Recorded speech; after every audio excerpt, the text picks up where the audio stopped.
In today's LEGO Star Wars review, we'll be taking a look at a new set based on Season 3 of The Mandalorian, set number 75348, The Mandalorian Fang Fighter versus Tie Interceptor. I'll just start by saying this is a really great set, and as soon as I saw this revealed, I knew I'd be getting a few of these. We get two really great ships from the Star Wars universe, and we finally get a remake of the legendary Tie Interceptor. The last time we got a Tie Interceptor was 2006, the same year the Tie Bomber was made. Luckily, we've gotten both remade recently. Both were long overdue. But before we get into the builds, let's go over the minifigures. This set comes with an updated Din Djarin minifigure with the oh-so-controversial Darksaber, with its updated blade. For the record, I'm actually a fan of the previous version of the Darksaber. We'll save that for another video. But we get this new Din Djarin minifigure that is called the Mandalorian on the box art, which is kind of weird. But this figure comes with the updated helmet print that we see from the UCS Razor Crest, which is great to see. I'm glad that minifigure feature wasn't only included on a $650 set. And another question that may come to mind with this included figure is, why is he even here? The set isn't really suitable for him to be included here in my opinion.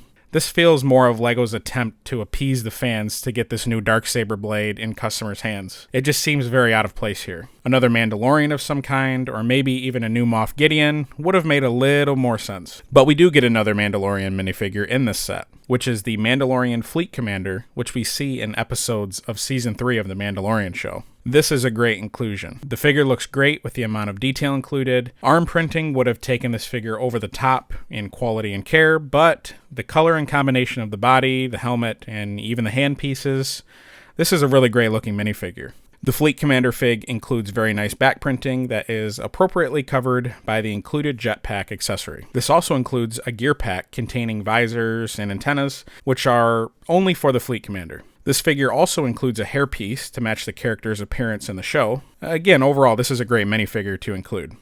I wish we could have gotten another Mandalorian from the show, maybe Axe Wolves. I've seen a lot of that floating around. People wishing we could get a LEGO version of him. That'd be great. But moving on to the Imperial side of things, we get a TIE Fighter pilot. The detail on these TIE Fighter pilots are incredible. They've really come a long way, all the way back from 2006.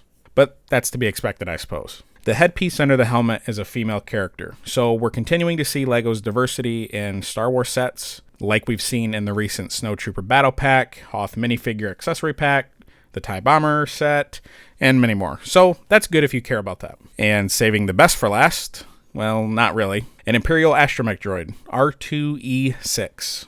Yet another minifigure that is questionable being included here. It's pretty underwhelming and kind of pointless to be honest, but it is what it is. Now on to the sets. Both of these sets are incredibly well built. I have to say, after collecting LEGO Star Wars since 1999, it's really amazing to see how far these sets have come in regards to rigidity. The Fang Fighter is almost entirely plate built, which makes sense.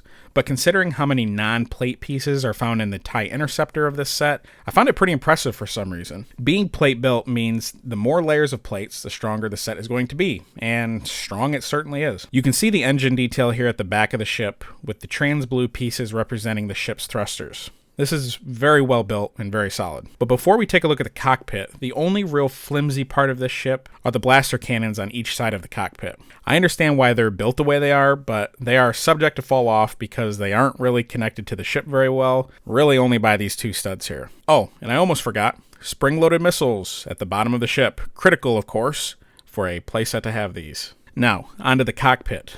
The interior design is really great. The pilot seat has an impressive level of detail for being a playset with it actually looking like a pilot seat. But there's always a catch. The cockpit could be a bit deeper. The Fleet Commander, which is technically supposed to be flying this set according to the box art, has to sit quite a bit lean back in order to fit in here.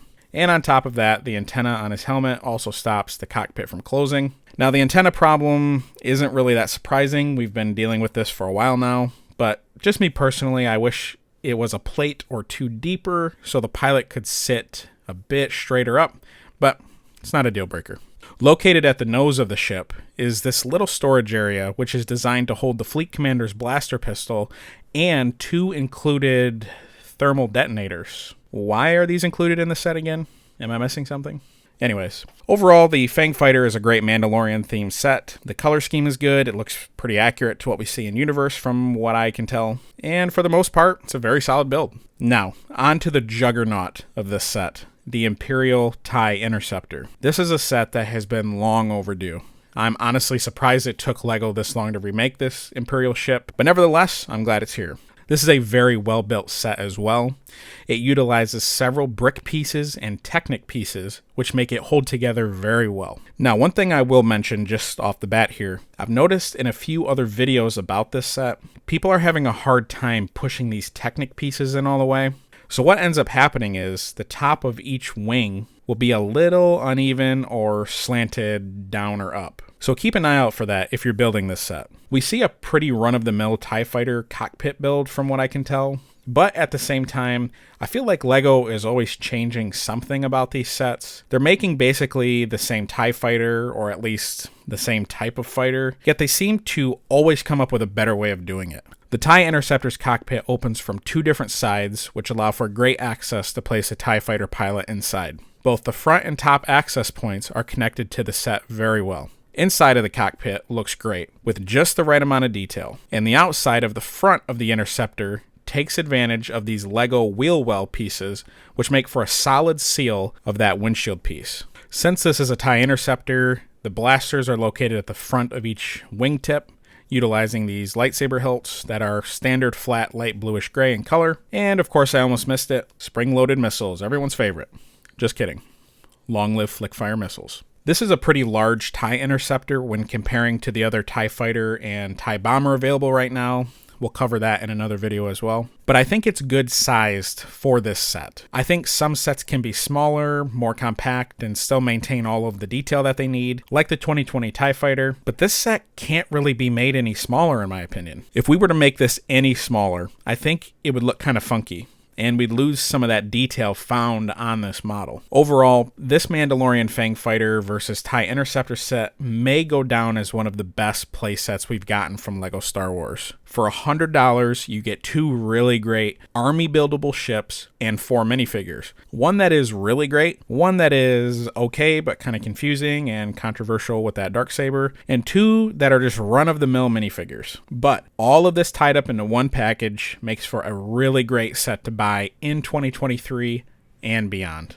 Thank you for stopping by today. I hope you enjoyed this review. If you did, please check out my other LEGO Star Wars and other LEGO product reviews on the end screen.